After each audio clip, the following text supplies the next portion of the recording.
there guys, I'm Sarah from Ugly Duckling House and welcome back to part 3 of my DIY floating deck series. In parts 1 and 2 you saw me build the frame and then add flashing tape and then put deck boards on at a 45-degree angle. In part 3 I'm going to cover a very specific step, which is trimming down the edge and then rounding over the curve of that so it better matches the rest of the deck boards. It's both very easy, but then it also offers a lot of opportunity to second guess yourself, so I wanted to cover that in more detail, and that's what this video is all about. I'm probably not going to wind up having any outtakes for this video, but I do want to give you guys a sneak peek, so definitely stick around to the end so you can see that. Out of all of the steps on this deck project, trimming the deck boards was one of the most nerve-wracking for me because there was really no going back and fixing if my saw went rogue. So I had to psych myself up for it and do a lot of prep work at first, but the confidence level that I had from the first cut to the second was night and day. So it's really just about getting your confidence up. First things first is to measure out where you want the cut line to go and then snap a chalk line. I wanted a little bit of an overhang from the frame. My original design had the idea to add more decorative frame on the bottom, so I planned for that overhang to cover it if I later added this on.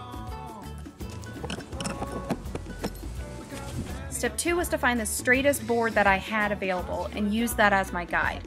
But I had to account for the width of the circular saw to get the blade in the right place along that chalk line. So as you can see here, I offset the board by that width and then screwed in the board on top at both ends and then in the middle. You could also probably use clamps if you have the option, but since everything here is so close to the ground, I opted to use screws and patch the holes later. And then I just took a deep breath and I made the cut. It was so satisfying to see all of those jagged edges fall away to reveal the clean edge of my new deck.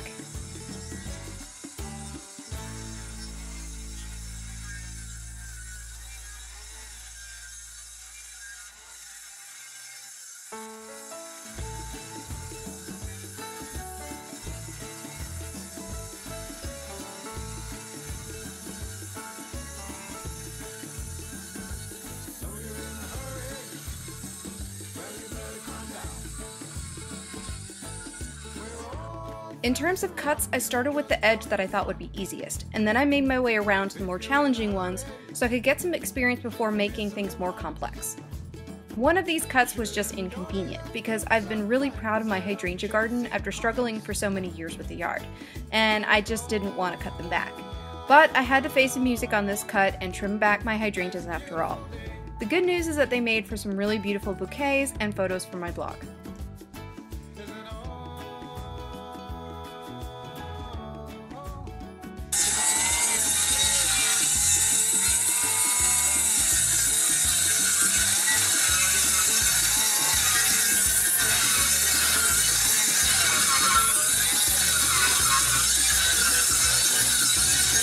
The most difficult side by far was the one closest to the house, but mainly because my blade depth was stuck and it ran into an edging stone in the garden after I thought I'd remove them all.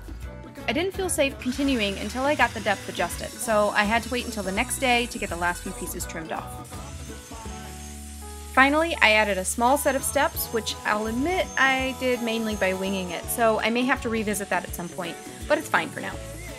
I also decided to grind down the crisp edge a little using my angle grinder. With the sides of each deck board being slightly rounded off, it just made sense to me both aesthetically and in terms of making sure that there were no sharp points to walk on. As you can probably already tell from these videos, I like to wear flip-flops in the heat and plan to walk on this deck barefoot often. You may remember me using an angle grinder for a carving project recently, so it was just the most convenient tool for me to grab for this. But if you want to standardize the edge a little more, or if you want to be a little more perfectionist about it, I recommend using a router instead.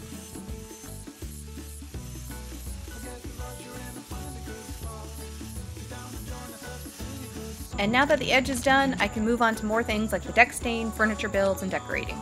Okay guys, so that'll do it for this video. Thank you so much for watching. If you haven't subscribed already, please do so, and then also hit that like button so that I know that you want to see more videos. But I promised you a sneak peek as well, and so here it is. And here you have it.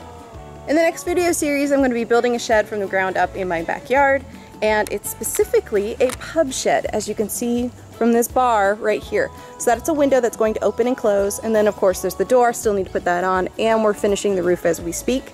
But this is the next video series coming your way.